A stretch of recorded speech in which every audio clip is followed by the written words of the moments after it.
BJP सत्ता में आई 2014 में, और 2014 के बाद से मोदी जी ने और पूरी बीजेपी की सरकार के लोगों ने एक नारा देना शुरू कर दिया, नया भारत। ये नया भारत है। अब समझ में आता है कि बीजेपी की परिभाषा के हिसाब से नया भारत क्या है। नया भारत शायद बीजेपी के हिसाब से यह है कि जहां पर धर्म देख के लोगों को प्रताड़ित किया जाए। क्या आप जानते हैं हल्द्वानी में क्या हो रहा है? उत्तराखंड का वो शहर हल्द्वानी जहां पिछले साल 5000 लोगों को जो धर्म से मुस्लिम समुदाय से आते हैं उनको उजाड़ने के, उनके घरों को तोड़ने का काम चलने वाला था। सुप्रीम कोर्ट ने हस्तक्षेप किया तो रुक गया, लेकिन अब वहीं पर एक मस्जिद, एक मदरसा और सुना है एक दरगाह भी, उसको तोड़ दिया गया, शहीद कर दिया गया एकदम आकर, बिना कोई सुनवाई, बिना कोई कार्रवाई, सीधे एक्शन। जब वहाँ पर मुस्लिम समुदाय के लोग आए, जमा हुए, भीड़ भाड़ हुई, रोकने के प्रयास हुए, मुस्लिम महिलाएं वहाँ पर आईं मस्जिद को बचाने के लिए, तो मुस्लिम महिलाओं को तक जो है पीटा गया, मारा गया, लाठी चार्ज उन पे किया गया। और ये कौन कर रहा था? उत्तराखंड पुलिस कर रही थी। किससे उम्मीद करें इस बर्बरता के खिलाफ? मुख्यमंत्री से। तो मुख्यमंत्री ने मीटिंग करके क्या फैसला लिया है मुस्लिम समुदाय के खिलाफ, वो भी मैं आपको सुना दूंगा, जिससे आपको साफ समझ में आ जाएगा कि पक्षपात की पराकाष्ठा पर पहुंचना शायद बीजेपी का लक्ष्य था, जो वो अब वहां तक पहुंच चुकी है। मैं आपको कुछ वीडियोस दिखाना चाहता हूं और बताना चाहता हूं कि कैसे मुस्लिम महिलाओं को लाठी चार्ज करा गया उन पर, जिनके लिए मोदी जी कह रहे थे मैं इनके अधिकारों की लड़ाई लड़ने आया हूँ, ट्रिपल तलाक कानून इनके लिए बनाने आया हूँ। मेरी मुस्लिम बहनें जो हैं और उन्हीं मुस्लिम बहनों पर जो अत्याचार हो रहा है वो सब तरह से। द मुस्लिम करके एक ट्विटर हैंडल उन्होंने लिखा है, लोकेशन हल्द्वानी उत्तराखंड, मुस्लिम महिलाओं पर लाठी बरसाती पुलिस। मस्जिद और मदरसे पर बुलडोजर चलाने के बाद लाठी बरसाती हुई है पुलिस। ये वीडियो देखिए, अंदाजा लगाइए।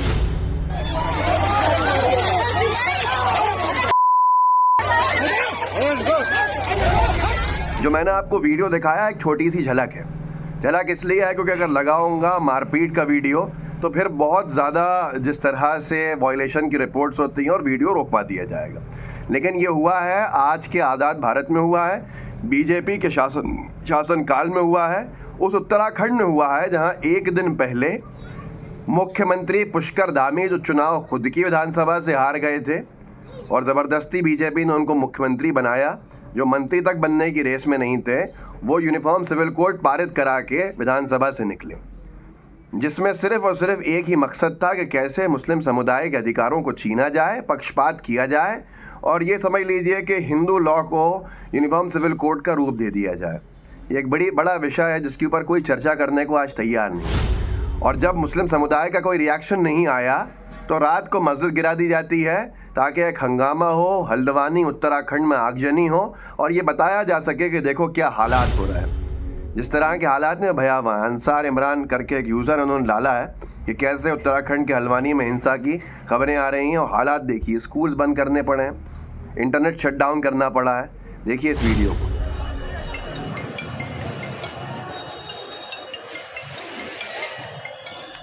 और अब अगर आपको ये लगता है कि मुख्यमंत्री जिन्होंने संविधान की शपथ ली है वो मुख्यमंत्री जी पुष्कर धामी साहब मुस्लिम समुदाय की बात को सुनेंगे या मुस्लिम समुदाय को न्याय दिलवाएंगे या कोई ये बात करेंगे जो मध्यस्थता की हो, उसकी जगह उन्होंने ताबड़तोड़ मीटिंग बुलाई, उन्हीं के इशारे के ऊपर, उनकी सरकार के इशारे पर मस्जिद को शहीद किया गया, मदरसा हटाया गया, वहाँ से तोड़ा गया और उसके बाद जब हिंसा हुई तो उस हिंसा में गोलीबारी हुई और 2 बाप बेटे जो है पुता पितर उनको गोली भी लगी, एक किसी की मौत भी हुई, कल तक अभी शायद बढ़ गया हो मामला।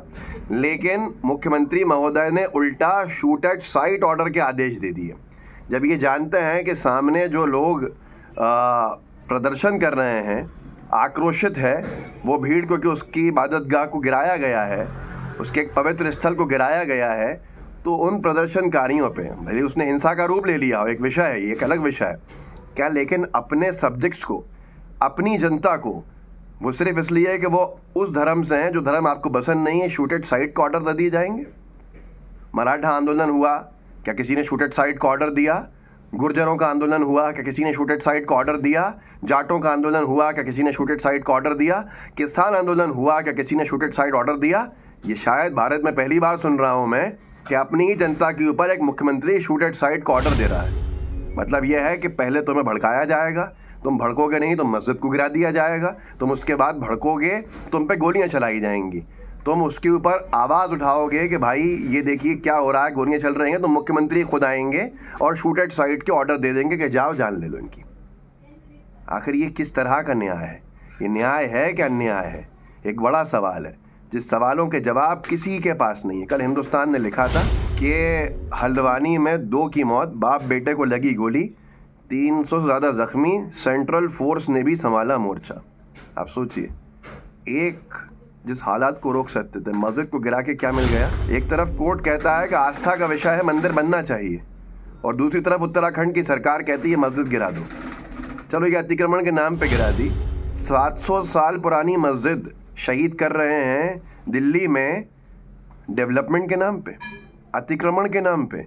जो डीडीए खुद उसको 50-60 साल पूरे नहीं हुए हैं बने हुए, वो 600 साल पुरानी मस्जिद को कह रहा है दिल्ली डेवलपमेंट अथॉरिटी कि साहब ये अवैध है मस्जिद। जागरण लिख रहा है बड़ी खूबसूरती से, अगर यहीं पर मुस्लिम समुदाय के लोग नहीं होते तो जागरण प्रदर्शनकारी लिखता, लेकिन जागरण ने लिखा है हल्द्वानी में धार्मिक स्थल तोड़ने को लेकर बवाल, सीएम धामी ने बुलाई आपात बैठक, दंगाइयों को देखते ही गोली मारने के आदेश। क्या ऐसे ही दंगा कर रहे हैं लोग? दिल चाह रहा आग जलाने लगे। इबादत खाने को, किसी के तीर्थ स्थल, पवित्र स्थल, धार्मिक स्थल को कोई गिरा दे और फिर कहें कि देखिए दंगा करने लगे हैं ये लोग, उन पर गोलियां चला दें। आज भारतीय मुसलमान की हालत ये कर दी है बीजेपी की सरकार ने कि उसको ये एहसास हो गया है कि हमारे लिए कोई सरकार है ही नहीं, हम इस देश के अंदर एक एलियन जैसे हैं। पिछले एक हफ्ते की खबरें उसमें पढ़ लीजिए अखबारों के अंदर, ये हाल है आज भारतीय मुसलमान का, सिर्फ राजनीति के चलते। बीजेपी को राजनीतिक रोटियां सेकनी है, इसलिए ये हाल किया जा रहा है। देखिए एक अखबार ने, मकतूब मीडिया ने लिखा, Delhi 600-year-old mosque razed by authorities. Delhi में 600 साल पुरानी मस्जिद को गिरा दिया गया जो अथॉरिटीज़ थी उनकी तरफ से। ऐतिहासिक। एक तरफ कह रहा हूँ 500 साल पहले मंदिर गिरा दिया था बाबर ने, तो वो दोबारा बनाया जाए, और 600 साल पहले जो मस्जिद बनी हुई है उसको गिराया जा रहा है डेवलपमेंट के नाम पे। ये न्याय है क्या अन्याय है? आपको बता दीजिए मुझे, सबसे बड़ा सवाल यही है। दूसरी खबर टाइम्स ऑफ इंडिया की है कि कोर्ट ने अनुमति दी हिंदू पक्ष को ज्ञानवापी मस्जिद के अंदर पूजा करने की। ये कोर्ट दे रहा, अदालत दे रही है फैसला। सुप्रीम कोर्ट तक कब पहुंचेगा वो तो एक लंबा समय लगेगा, निचली अदालत ने दे चुकी हैं। एक और बागपत की खबर है कुछ दिन पहले की कि 600 साल पुरानी दरगाह को हिंदू पक्ष को दे दिया जाए। उत्तर प्रदेश की अदालत ने मुसलमानों से कहा ये फैसले हैं, और शूट एट साइट ऑर्डर निकाल दिया उत्तराखंड के मुख्यमंत्री ने हल्द्वानी के मामले में, जब मदरसा और मस्जिद के गिराने के बाद विवाद खड़ा हुआ। इसके बावजूद भी लोग कह रहे हैं कि मुस्लिम जिम्मेदार है। अरे मुस्लिम समुदाय धैर्य रखा हुआ है, वो जवाब नहीं देता, और बहुत अच्छी बात है। मैं अपील भी करता हूँ कि जो करना है लोकतांत्रिक ढंग से करना है, हिंसा को कभी आगे नहीं बढ़ाना है। इस देश के संविधान के हिसाब से अपने प्रदर्शन को करना है। इस देश ने जो हमें अधिकार दिया है, संवैधानिक अधिकार दिया है, उस हिसाब से शांतिपूर्ण प्रदर्शन करना है। लेकिन वो लोग जो तमाशा देख रहे हैं, वो मीडिया के लोग जो खून के प्यासे बना रहे हैं भीड़ को मुस्लिम समुदाय के, वो कुछ तो सोचें, वो कुछ तो समझें कि वो किस दिशा में देश को लेके जा रहे हैं। वो देश के हालात कितने भयावह और करेंगे, वो देश के हालात इससे कितने बदतर करेंगे। 2024 को चुनाव को जीतने के लिए कोई आधार है नहीं बीजेपी के पास। जब आधार नहीं है तो फिर इस तरह के हालात बनाए जा रहे हैं।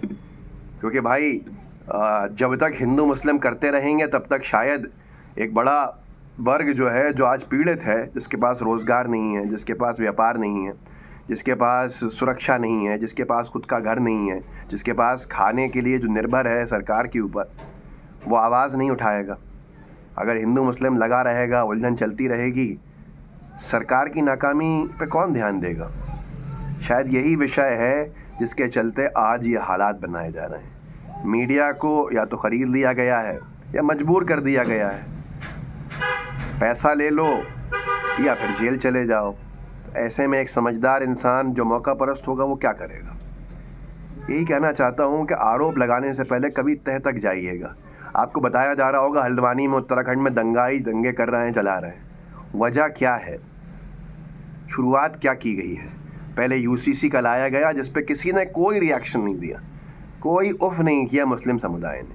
लेकिन उसके बाद फिर मस्जिद को गिरा दिया जाता है, मदरसे को गिरा दिया जाता है, जिस मस्जिद में नमाज़ हो रही है, जिस मदरसे में बच्चे पढ़ रहे हैं, और उसके बाद कहा जाता है देखो दंगे कर रहे हैं, मार दो इनको जहाँ दिखें। मतलब बीजेपी की सरकार में मुसलमान की जान की कीमत इतनी है, इतनी हल्की है मुसलमान की जान। कहीं लिंचिंग तो कभी अब सरकारी आदेश से मारा जाने लगा है। ये बड़ा विषय है, इस पर चर्चा होनी चाहिए। इस वीडियो को आगे ज़रूर बढ़ाइएगा और जितने आपके साथी हैं उनके व्हाट्सएप ग्रुप्स के अंदर शेयर कीजिएगा इसके लिंक को, ताकि आगे तक पहुंच सके। मेरे कंटेंट को रोका जाता है, रिस्ट्रिक्ट किया जाता है, क्योंकि शिकायतें बहुत होती हैं, तो यूट्यूब को भी लगता है कि बहुत गलत कंटेंट है, रोक देता है।